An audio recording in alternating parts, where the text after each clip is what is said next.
بسم اللہ الرحمن الرحیم۔ اس لیکچر میں ہم مشرقی پاکستان کی علیحدگی کے اسباب جو لاسٹ فیو رہ گئے ان کو ڈسکس کریں گے۔ اس سے پہلے 23 پوائنٹس ہم ڈسکس کر چکے ہیں 3 پارٹس میں۔ اس میں کوشش کی گئی کہ جو بھی وجوہات ہیں ان کو ڈیٹیل سے ڈسکس کیا جائے، اور ساتھ ہی اس بات کی تائید کی گئی جو لیکچر فرسٹ میں مشرقی پاکستان کی علیحدگی کے اسباب کے حوالے سے کی گئی تھی کہ ہسٹری میں کوئی بھی اس طرح کا میجر ایونٹس ایک دو وجوہات کی بنا پہ نہیں ہوتا، بلکہ اس کی ویریس سالڈ ریزنز ہوتی ہیں۔ آج 24 پوائنٹ سے ہم لاسٹ تک پڑھیں گے۔ اسلام کی بجائے سوشلزم کا نعرہ۔ تو اس میں سب سے بنیادی چیز تو یہ ہے کہ پاکستان جو ہے دو قومی نظریے کی بنیاد پہ مارز وجود میں آیا۔ دو قومی نظریہ کیا ہے؟ نظریہ اسلام۔ اور لیکن جو سوشلسٹ ایلیمنٹس تھے ان کی یہ اسیسمنٹ تھی کہ شاید پاکستان بننے کے بعد اس نعرے کی اہمیت جو ہے وہ اب ختم ہو گئی، تو لہٰذا رشیا کے تعاون سے پاکستان میں جو سوشلسٹ ایلیمنٹس ہیں انہوں نے اپنی ایکٹیویٹی سٹارٹ کی، اور اس کے بعد خصوصاً 1970 کے الیکشن میں ہسٹوریکل فیکٹس یہ ہے کہ سوشلسٹ سے ریلیٹڈ جتنے بھی سلوگنس تھے جن پارٹیز کے، انہوں نے بڑی تعداد میں سیٹس حاصل کی، جبکہ جب ہم بات کرتے ہیں جماعتی مذہبی جماعتوں کی تو وہ مذہبی جماعت جو ہے وہ زیادہ سیٹس حاصل نہیں کر سکے۔ تو لہٰذا یہ جو ایک نظریہ تھا، ایک بنیاد تھی، ایک مضبوطی تھی، اس حوالے سے مشرقی پاکستان کے لوگوں کو یا سوشلسٹ ایلیمنٹس جو ہے انہیں سپورٹ مل گئی اور انہوں نے اپنا کردار اس میں ادا کیا۔ ان کی کامیابی کے بعد رشیا نے اس سارے ایونٹس میں جو بھی وہ رول پلے کر سکتے تھے ہندوستان کے ساتھ کیا۔ اس کے بعد نیکسٹ پوائنٹ ہے 1970 کے انتخابات۔ 1970 کے انتخابات پاکستان کی جو کانسٹیٹیوشنل ہسٹری ہے، پولیٹیکل ہسٹری ہے، اس میں پہلے جنرل الیکشن تھے، اور ان میں کس پرنسپل کی بیس پہ ان کو کنڈکٹ کروایا گیا؟ 1 مین 1 ووٹ۔ اب اس میں اس سے پہلے جنرل یحییٰ خان جو ہیں وہ وحدت مغربی پاکستان جو ایک طویل کاوش کے بعد بنایا گیا اس کو توڑ چکے تھے، اور دوبارہ جو معاملات علاقائی سیاست اس کی طرف آ چکے تھے۔ تو 1970 کے انتخابات ایک تو جو مقررہ وقت تھا اکتوبر 1970 وہاں پہ نہیں ہوئے۔ مشرقی پاکستان میں شدید سیلاب آنے کے بعد وفاقی حکومت کی طرف سے کوئی بھرپور نہ سپورٹ دینے کے باوجود مشرقی پاکستان کے لوگ جو ہیں انہوں نے دسمبر 1970 میں جو جنرل الیکشن ہوئے ان میں جو علاقائی جماعت تھی عوامی لیگ اس کو ووٹ دیا، اور اس نے کلین سویپ کیا۔ اس کی بڑی وجوہات ہم پریویس لیکچرز میں ڈسکس کر چکے ہیں کہ مولانا بشانی جو ہے ان کی جو پارٹی تھی انہوں نے وڈرا کر دیا الیکشن کے بالکل قریب، اور میدان جو ہے یا رستہ جو ہے وہ مجیب الرحمان صاحب کے لیے بالکل کلیئر ہو گیا، اور ان کی جو سیاسی پارٹی ہے عوامی لیگ اس نے مشرقی پاکستان سے کلین سویپ کیا، لیکن مغربی پاکستان سے اسے ایک بھی سیٹ نہیں ملی۔ اسی طرح جب ہم بات کرتے ہیں پاکستان پیپلز پارٹی کی، تو پاکستان پیپلز پارٹی مغربی پاکستان میں تو اچھی سیٹیں حاصل کرنے میں کامیاب رہی، لیکن مشرقی پاکستان میں اسے بھی ایک سیٹ نہیں ملی۔ تو یہ الیکشن کے نتائج علاقائی سیاست کی پروموشن کے حوالے سے انڈیکیشن دے رہے تھے۔ ایسی صورتحال میں جب مزید اچھی سیٹس مل گئیں، جب وہ اس پوزیشن میں تھے کہ ان کے پاس اسمبلی میں بھی اکثریت ہو، تو شیخ مجیب الرحمان صاحب بجائے وہ فلیکسیبل ایٹیچیوڈ اپروچ رکھتے انہوں نے اپنا جو پوائنٹ آف ویو اس میں مزید سختی اس کو پیدا کیا۔ اس کے بعد نیکسٹ پوائنٹ ہے اندرا گاندھی کا کامیاب دورہ یورپ و امریکہ۔ انڈیا کی پرائم منسٹر مس اندرا گاندھی جو ہیں انہوں نے ہم نے پریویس لیکچر میں بھی ڈسکس کیا تھا کہ مارچ 1971 میں انڈین لوک سبھا میں جو انہوں نے بیان دیا اس کے مطابق یہ تھا کہ وہ مشرقی پاکستان کا جو معاملہ ہے اس میں بنگالیوں کی بھرپور سپورٹ کریں گے اور ہندوستان اس ایشو میں آخری حد تک جائے گا۔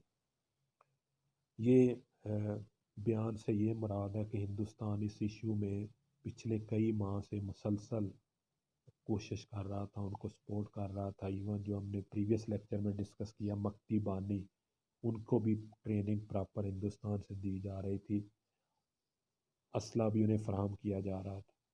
اب یہ جب محترمہ یورپ اور امریکہ کے دورے پہ گئیں تو وہاں انہوں نے ہمدردی حاصل کرنے کے لیے اس چیز کو ہائی لائٹ کیا کہ پاکستان کی ریاست جو ہے، پاکستان کی حکومت جو ہے وہ مشرقی پاکستان کے لوگوں کے ساتھ بڑی زیادتی کر رہی ہے، فوج کشی کر رہی ہے، ان کو ان کے پراپر رائٹس نہیں دیے جا رہے۔ اور اس حوالے سے انہوں نے جو امریکن پریزیڈنٹ تھے نکسن، ان سے بھی مشاورت کی اور اپنے سارے سیاسی چالیں جو انہوں نے چلی، اور اس سے اس تحریک کو ایک مزید سپورٹ ملی، مورلی سپورٹ بھی ملی اور پولیٹیکل سپورٹ بھی ملی۔ اس کے بعد ہے بھٹو مجیب اختلافات۔ 1970 کے الیکشن کے بعد دو بڑی سیاسی پارٹیز کے رہنما، شیخ صاحب عوامی لیگ کے مشرقی پاکستان سے، بھٹو صاحب مغربی پاکستان سے پاکستان پیپلز پارٹی، دونوں کے درمیان ڈھاکہ میں ملاقات ہوئی۔ ہسٹوریکل فیکٹس ہمیں یہ بتاتے ہیں کہ دونوں رہنماؤں کے درمیان جو مذاکرات تھے، جس میں اسپیشلی جو فوکس تھا وہ شیخ مجیب الرحمان صاحب کے 6 نکات تھے، تو ان میں یہ بتایا جاتا ہے تقریباً 5.5 نکات جو ہیں ان پہ کنسنسس ہو گیا تھا، اور مزید بھٹو صاحب نے یہ کہا کہ وہ واپس اپنی پارٹی کے ساتھ جا کے اور اہم عہدیداروں سے مشورے کے بعد اس کو فائنل سٹیج پہ لے کے جائیں گے۔ لیکن جب وہ مشرقی دوبارہ پاکستان میں واپس آئے تو حالات کچھ اور تھے۔ ہندوستان نے بھی دوبارہ اپنی چال چلی اور شیخ مجیب الرحمان کو بھی اس سے وڈرا کروایا، اور ادھر کچھ ایسی طاقتیں تھیں جنہوں نے بھٹو صاحب کو بھی گرین سگنل دیا کہ ہم آپ کو حکومت ہینڈ اوور کریں گے، آپ کو اس سے مشاورت کرنے کی کوئی ضرورت نہیں۔ لہٰذا دوبارہ جو ایک آئس میلٹ ہوئی تھی، دوبارہ دونوں قائدین کے درمیان مخالف بیانات آئے، جس سے حالات جو ہیں وہ مزید بگڑے۔ جنرل یحییٰ خان کا طرز حکومت۔ 1970 کے الیکشن اور اس کے بعد 1971 کی جتنی صورتحال ہے جس میں فوجی آپریشن کا آغاز کیا گیا، اس میں ایک شخصیت کا سب سے مثبت کردار یا مضبوط کردار ہو سکتا تھا اگر وہ پلے کرتے، وہ ہیں جنرل یحییٰ خان۔ کیوں؟ کیونکہ صدر پاکستان تھے، کمانڈ بھی ان کے پاس تھی آرمی کی، تو وہ سارے معاملات کو بڑے اچھے انداز سے وہ ہینڈل کر سکتے تھے۔ ساری اسٹیٹ ایجنسیز، انسٹیٹیوشن سارے ان کے ساتھ تھے، لیکن اس ساری صورتحال میں وہ کوئی مثبت رول پلے نہیں کر سکے کہ وہ دونوں جو سیاسی قائدین ہیں ان کو بٹھا کے کوئی ان کے درمیان کو مشاورت کروا دیتے، اور بلکہ انہوں نے اس سے پہلے جو ایک کام کیا 1970 میں مشرقی وحدت مغربی پاکستان کو توڑنے کا، اس سے علاقائی جو جس کو پالیٹکس کہیں گے اس کو مزید پرموشن ملی، اور اس نے مشرقی پاکستان کی علیحدگی کے حوالے سے جو بھی مشرقی پاکستان کے لوگوں کے ذہن میں چیزیں تھیں اس کو مزید جو انکریج کیا۔ تو لہٰذا میں سمجھتا ہوں کہ صدر یحییٰ خان نے ساری صورتحال میں بالکل کوئی مؤثر اور مثبت کردار ادا نہیں کیا، جبکہ وہ کرنا چاہتے تو کر سکتے تھے۔ اس کے بعد 29 جنرل ٹیکا خان کی فوجی کارروائی۔ 23 مارچ کو جب ڈھاکہ میں شیخ صاحب کے گھر پہ بنگلہ دیش کا پرچم لہرایا گیا، اس کے بعد غیر بنگالیوں کا قتل عام شروع ہو گیا، اس کے بعد عام بغاوت ہو گئی، پھر فوجی کارروائی کا شروع کرنی پڑی۔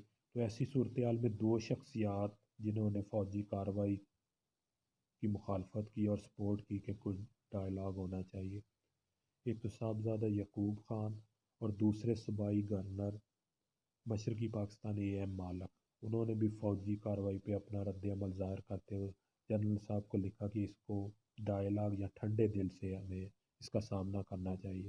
بہرحال ان کو ہٹا کے ٹکا خان کو نیا گورنر لگا دیا گیا، اور اس کے بعد فوجی آپریشنز بھی ہوئے، مسیکر ہوا، اور اس کے ساتھ اس کے بعد ہم دیکھتے ہیں کہ کافی حالات جو ہیں ان میں خرابی آئی، اور اس ساری صورتحال میں مکتی بانی جن کو سپورٹ تھی ہندوستان کی، انہوں نے بھی اپنی کارروائیاں جو جاری رکھی۔ اس کے بعد ہے نمبر 30 سلامتی کونسل میں پاکستانی وفد کا طرز عمل۔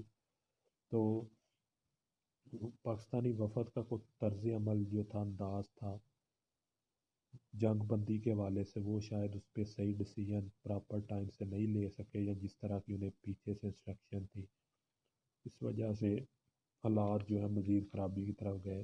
Last but not the least 31 Bharat کی فوجی کارروائی۔ نومبر 1971 میں پہلے سے یہ پلان تھا سارا بھارت کا، تو انہوں نے مشرقی پاکستان پہ اٹیک کر دیا۔